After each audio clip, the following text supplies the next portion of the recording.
1467年に勃発した応仁の乱。この戦いを転機にして日本は戦国時代に突入すると言われています。そんな日本史の転換点である応仁の乱はどのようにして終結したのでしょうか。はい、どうも皆さんこんにちは。今回は応仁の乱の後半戦についてお話ししていきます。応仁の乱の前半戦では東軍が優勢で戦いは進んでいましたが、強力な助っ人である大内正弘が西軍に参戦したことで戦況は逆転していきます。応仁の乱の戦況を大きく動かした大内正弘ですが、大内氏とはどんな一族だったのかということの振り返りから今回の動画を始めていきましょう。大内氏というと以前投稿した足利義満の動画で出てきました。足利義満の政策の中に有力守護の粛清がありましたが、その中で狙われたのが大内氏でしたね。大内氏は北九州の国々や瀬戸内海を支配して貿易で力を伸ばしていたのですが、義満に目をつけられて力を削られてしまいました。この境遇に似ているのが山梨です。山梨も義満に目をつけられて力を削られていました。そういった点で山梨と大内氏は似た者同士だったのですが、応仁の乱において大内氏が山梨に味方したのは細川氏と対立していたということの方が大きな理由だったのでしょう。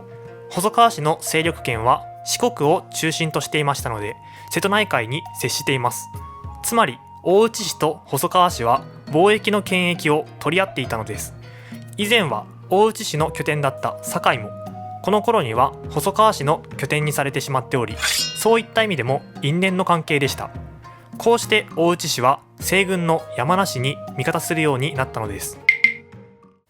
そんな大内正弘が上洛してきたことにより戦況は逆転していきます。劣勢だった西軍が息を吹き返していくのです。上洛した大内正弘は冬至に入って陣を張り、1万という大軍が西軍に加わりました。そんな大軍が京都にやってきたということで、東軍はこれまで攻め落とそうとしていた柴義門の屋敷から兵を引き上げて、後花園上皇と後土帝天皇を花の御所へと避難させます。東軍は将軍と上皇と天皇を自分の陣営に抱え込み、大義名分としては申し分ない状況になりましたが、大内正弘の加勢はインパクトが大きすぎました。東軍の総大将だった足利義満は西軍からの報復を恐れて姿を消してしまいます。ここからは西軍による怒涛の反撃です。勢いに乗った西軍は船岡山に陣を取り、反撃を開始していきました。西軍が放った火によって下京あたりは焼け野原となり、畠山義弘が京都市街地の南部を抑えます。こうして東軍は花の御所周辺に孤立してしまい、戦況は逆転するのです。こうして東軍を追い詰めた西軍は東軍殲滅に向けて進軍を開始します。相国寺の戦いの始まりです。応仁の乱の戦いの中で最も激しかったと言われているこの戦いは2日間にわたって行われました。勢いに乗る西軍の武将たちは相国寺へと攻め込んで、東軍の軍勢と激戦を繰り広げていきます。この攻撃に耐えきれなかった東軍は相国寺から退却。相国寺は焼き討ちに遭い、西軍によって占拠されました。その後攻撃の火の手はすぐ隣の花の御所までも及んで、こちらも半分ほどが焼け落ちています。ここで獅子奮迅の活躍を見せるのが畠山正長です。畠山正長は西軍に占拠された相国寺に乗り込んで、東西両軍で相国寺の争奪戦が行われます。畠山正長の活躍によって東軍が相国寺を奪回したかと思えば、また西軍が奪い返すという追いつ追われつの大接戦が行われた後、戦いは一時休戦となりました。両軍ともに大きな被害を出したこの戦い以降、戦場は京都の市街地ではなく京都の周辺へと移動していくことになっていきます。さて、この応仁の乱で活躍したのが足軽です。彼らはお金で雇われた兵士ですが、基本的に戦いません。防御が薄いとか人がいないと思った相手の拠点を襲撃して、金目のものを全部盗んで火を放っていくという、いわば泥棒兼放火魔といったところでしょうか。敵に背中を見せるななんて言葉をよく聞きますが、足軽は敵を見つけたらすぐに背中を見せて逃げるんです。これら足軽の存在が混乱している京都をさらに混乱させていきました。さて、膠着化した戦況の中で足利義政は戦いを終わらせようとしています。足利義見を京都に呼び戻すのです。帰ってきて早々、義見は義政に対して日野勝光などの私に敵対する勢力を排除してくれと頼んでいます。日野勝光は日野富子の兄で、足利義久を次の将軍にしようとしていた人物です。つまり足利義見にとって脅威となる存在でした。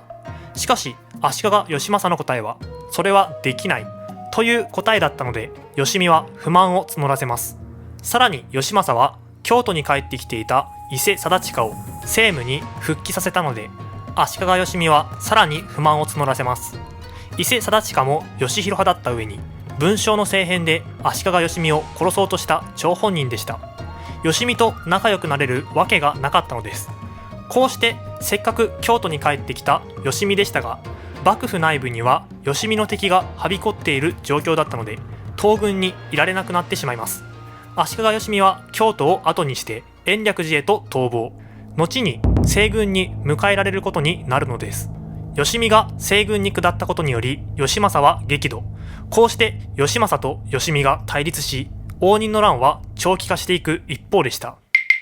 さて、義見を迎えた西軍は喜びました。なんといってもやってきたのは将軍の弟です。大義名分という点で劣っていた西軍からすれば、これを利用しない手はありません。足利義見を西の将軍として擁立し、東の足利義政に対抗させました。こうして将軍が2人いるという状況になりましたが、西軍はさらに一手を繰り出していきます。東軍が確保している天皇に対抗させて、南朝の血を引く人物を天皇にしてしまおうとするのです。めちゃくちゃ強引な手段により、あわや南北朝時代の再来かという危険な状況になりましたが、結局ギリギリのところで足利義見がさすがにそれはやばいと思ったのでしょう。南朝の擁立に反対したことでこの話はなくなっています。しかしその後も西軍はどんどん幕府の機構を整備していって、事実上幕府が2つあるという状況を作ってしまいました。東西幕府の成立によって応仁の乱が長期化していく一方で、なんとか戦いを終わらせたい足利義政は終戦工作を行っていきます。狙ったのは西軍の朝倉孝景。西軍の中で大きな戦力となっていた人物です。この頃の朝倉孝景は柴義門に仕えている家臣という立場でしたが、実際のところ柴義門はお飾りの人物であり、軍勢を動かしているのは朝倉孝景という状況でした。柴氏は建前上柴義門がトップだったけど、事実上朝倉孝景がトップだったということです。足利義政はそんな西軍の主要メンバーである朝倉孝景を寝返らせることに成功したのです。その条件は越前の守護職を与えるという条件でした。朝倉孝景が越前の国を平定したことで戦況は大きく変わります。これまでの西軍は日本海側から兵士や物資を確保することができていたのですが、朝倉孝景の寝返りによって日本海側からの供給が見込めなくなりました。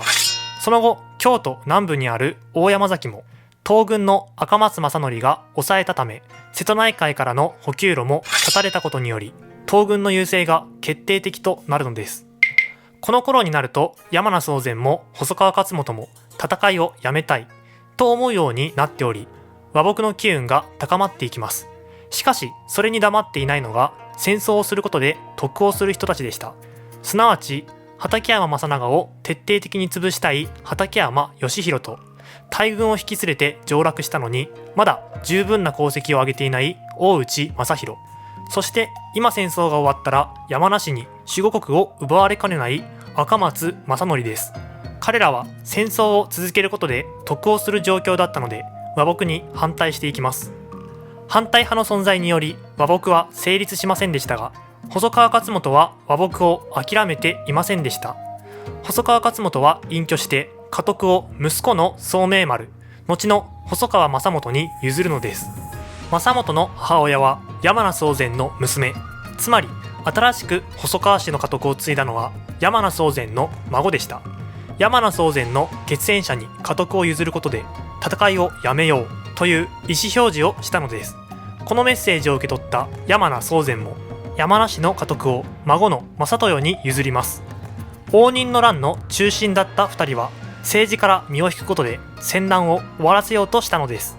しかし自分たちの手で幕を引く前に2人は死んでしまいます。その数ヶ月後に足利義政も政務から引退。後を継いだのが当時9歳の足利義久です。その足利義久の後見人となったのが母の日野富子でした。このように応仁の乱の主要人物がどんどん引退していき、世代交代が行われていきました。そしてついに文明6年の4月、山名宗全の後継者である山名正豊と細川勝元の後継者である細川正元、彼らの間で和睦が結ばれて細川氏と山名氏は和解しました。しかし問題は先ほどお話しした戦いを続けようとする勢力です。中でも最大の問題が西軍の武将大内正弘でした。西国各地への強い影響力を持つ大内正弘にどのようにして戦いをやめさせるかということは東軍にとって重要な問題で、その問題の解決に乗り出したのが日野富子です。当時日野富子は資産の運用を行ってお金持ちになっていましたので、そのお金を応仁の乱収束のために使っていきます。まず大内正弘に対しては周防、長門、豊前、筑前4カ国の守護職と石見、安芸の所領を安堵します。さらに官位もお金で解決しました。これらは大内正弘が求めていたものだったので、大内正弘は自分の国へと帰っていきます。さらに日野富子は帰国費用を持っていない西軍の大名にお金を貸して自分の国に帰れるように取り計らったりもしています。応仁の乱終結において日野富子は欠かせない人物だったと言えるでしょう。こうして西軍はどんどん解体されていき、ついに主戦派の畠山義弘も河内の国へと下ります。仲間がいなくなった西軍の大将足利義見は美濃の国へと押し延びた後に義政と和解。こうして長きにわたる応仁の乱は終結するのでした。さていかがだったでしょうか。こうして長きにわたった応仁の乱はやっと終わりを迎えます。しかし河内へと下った畠山義弘がなんとまたも戦いを始めました。畠山義弘と畠山正長の応仁の乱はまだ続いていくのです。ということで次の動画では山城の国一揆についてお話ししていきます。それではまた次の動画で。